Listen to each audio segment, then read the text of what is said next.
Hey guys, it's Kayla, or Moon. That's such a cute nickname, and I smile every time I see it. It was recently World Mental Health Day, so I hope you've been giving yourself the patience and love that you deserve. I know it's easy to feel unproductive right now, but I assure you, it's okay to breathe sometimes. That being said, let me offer you a distraction with today's video. So a while ago, I received this comment on ranking Tangi's outfits, and I just knew I had to run with it. I immediately took the idea to Twitter and asked you guys if a video ranking sets from BL dramas is something you'd be interested in, and I got an overwhelming yes. Now here we are, a month or so later, ready to geek out about set design. I have to preface this video by saying that if you're not familiar with my background, I do have a degree in broadcast production, so that is the perspective I'm coming at this from. But enough talk. Let's commence the ranking. At number 10, we have Cairo's bedroom from the series Game Boys.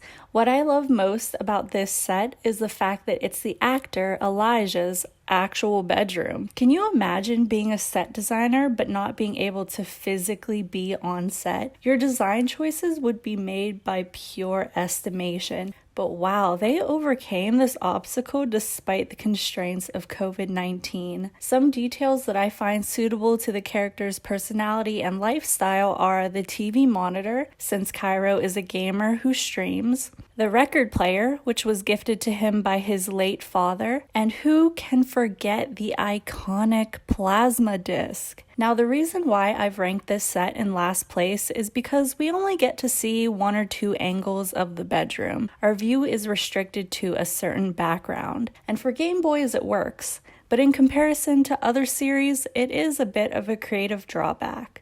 Next up at number 9, we have the locker room from History Crossing the Line. I've noticed that many locker rooms that appear in BL dramas are kind of dark and dingy, but this one, it's so colorful and inviting that it makes me want to join their volleyball team. The wooden tables, the yellow accented lockers, the chalkboard drawings and paper crafts sprout about the room, it all helps to show the family dynamic this team has formed after months of practicing together. In many ways, this room is like a second home to them. It's where they go to recoup and evaluate their game plan, and it's designed accordingly. The only reason I've ranked it so low on my list is because it has some tough competition.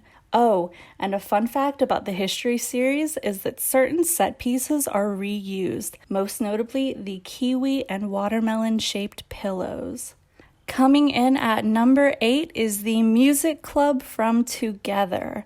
Overall, I love the set design in this series, but I specifically chose the Music Club because music is such a big part of the plot. Sadawat and Tyne are brought together by the band Scrub, and so having them interact within a space that houses musical instruments seems fitting. Now, there are actually two versions of the Music Club, the one in the original series and the one in the special episodes entitled Still Together. Starting with the first music room, it's a relatively bare set, but my favorite detail is the half wall that opens up to the outdoors. That's such a cool architectural feature that I've never seen as part of a club space before. As for the second music room, I absolutely love the eclectic clutter that's positioned throughout the room. The framed canvases, the caution tape, the soundproofing foam, everything suits that indie artist vibe that Sadawat gives off, and so I've ranked it at number 8.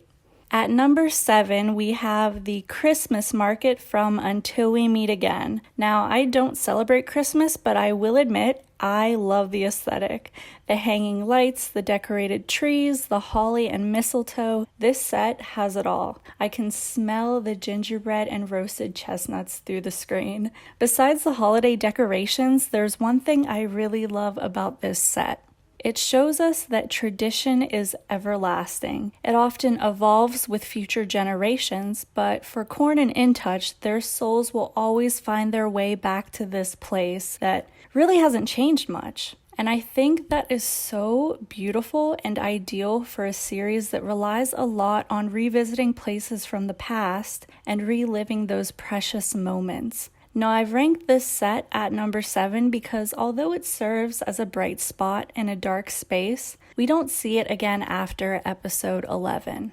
Next, at number 6, we have the hometown from Together With Me. This set was suggested to me by someone on Twitter, and I wholeheartedly agree that it deserves to be on this list. This place is unlike anywhere I've been before. I imagine they'd get tourists here with how beautiful and near to the water it is. Near isn't even the right word. They live on the water. This type of rural town is the perfect setting for Korn and Knock because of their developing feelings towards each other and that initial rejection of it. This is a place where you'd feel at ease being at home and away from the fast pace of city life, but trapped at the same time because you might not be as true to yourself for fear of judgment. So my ranking of this set has a lot to do with not only that, but the fact that it's one of the more unique spaces we've seen represented in a university-themed series. Coming in at number 5 is one that you might not be expecting. Yushigu's apartment from History Make Our Days Count. You might be wondering to yourself, why would she rank such a tiny dank room so high on the list? But that's exactly why. Let me elaborate. So before this series aired, I had yet to see an accurate depiction of poverty in a BL before. I feel like a character will be called poor in comparison to a rich character when they're actually just middle class. Yushigu, however, we know he's struggling to support himself. We see him working 2 jobs while studying hard to get a scholarship, and his environment reflects that. All he has to his name is a bed, an old painting, and a hollowed-out TV. I applaud the set designer for putting him in this space where his status in the world parallels his state of mind. I would have placed it even higher on the list if I didn't have so many options to choose from.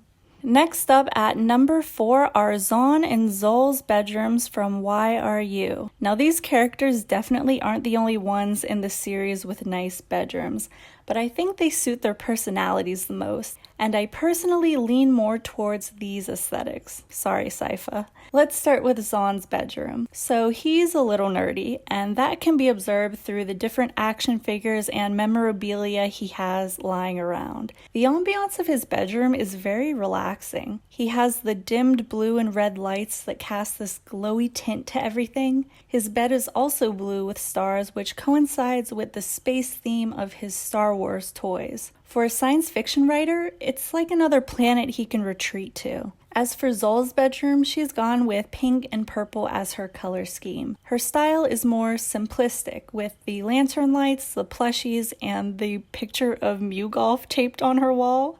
I would say her bedroom is more open and airy, less cluttered, and very symbolic of her bubbly, carefree personality. If I had to choose a personal aesthetic, I would choose hers, because I appreciate all the pastels and hints of stan culture. I've ranked their bedrooms at number 4 because the set designer used their budget well. You can really tell how opposite these siblings are. At number 3, we have Third and Khai's apartments from Theory of Love. When I was first compiling this list, I had this one in first place because there isn't a single set in this series that I'm not blown away by. But let's start with Third's apartment. He has these tall white bookshelves on either side of his bed that are filled with DVDs and other miscellaneous items. His actual mattress is on the floor, which gives the space a very Pinterest vibe, that kind of minimalistic concept you would see on a mood board. There are nods to his passion for film and script writing everywhere in this apartment, but my favorite pieces are the theater seats and projector. The set designer is such a genius for bringing this addition to the room. Moving on to Khai's very spacious apartment, we see a lot of light wood tones complemented by darker pops of color, like the throw pillows on the sofa and the framed posters on the walls. Mid-century modern is my favorite interior design style, so I absolutely love these light fixtures. Another detail I love is the bicycle that's leaning against the wall leading into the kitchen. One thing that still surprises me to this day is how neat his apartment is. I question whether this type of environment suits his character. But overall, I've ranked these apartments in third place because Third's personality is really captured by the film memorabilia, and frankly, I would sell a kidney to live at Khai's place. The runner-up at number 2 is Blue Sky Cafe from Dark Blue Kiss. As someone who drinks iced coffee daily and favors the color blue, this cafe is like heaven to me. It's clean but earthly, with all the plant life throughout the patio and lounge seating areas. Again, we see mostly light wood tones being used, along with the grid pattern wallpaper as a backsplash behind the counter. I'm so in love with these sheer white curtains and shelving units suspended by rope. If I had to describe this set in one word, it would be IKEA, because it almost resembles a store display with how Instagrammable it is. It's the perfect space for Cal's tutoring sessions, for Sun to show off his barista skills, and for Mork to wreak havoc. Cafes always seem to make an appearance in BL dramas, and it can get boring seeing all these generic, sparsely decorated all-white furniture sets. However, with Blue Sky Cafe, you can tell how much attention to detail was put into designing this set and making sure that it coincides with the overarching theme of blue. It's not just some random cafe that paid them to feature their business. This was a space created as a stage for these characters to bicker, to learn, to celebrate, and naturally, to fall in love. And finally, at number 1, we have the holy grail of BL drama sets. King's Apartment and Family Home from My Engineer. This one might not be your thing if you're not into plants, like really into them. But part of the reason why I was drawn towards the character of King is because he has such a hyperfixation on botany to the point where it's taken over his whole space. It's been proven that chemicals found in soil help to lower stress and anxiety levels, and so I feel like the abundance of plant life was a very deliberate choice on the set designer's part. Think about the frustration and sadness that Ram felt having just uprooted himself from home, and how planting himself at King's doorstep made all those negative emotions evaporate. In a way, King is like a florist. He's there to water Ram's feelings until he's finally bloomed. It's just chef's kiss. As for King's family home, much of the same applies there. I do want to mention that I love the rustic design of the home. It's like a cabin in the woods, which is rare to see outside of the routine camping episode of a BL drama. One of my favorite scenes is when Ram and King follow the densely vegetated path into the little greenhouse, and they sit on the floor in front of these big glass walls and this array of potted plants. Ferns, succulents, seasonal flowers. There really isn't a set that's more fitting for this analogy of nurturing and growing alongside each other as this one.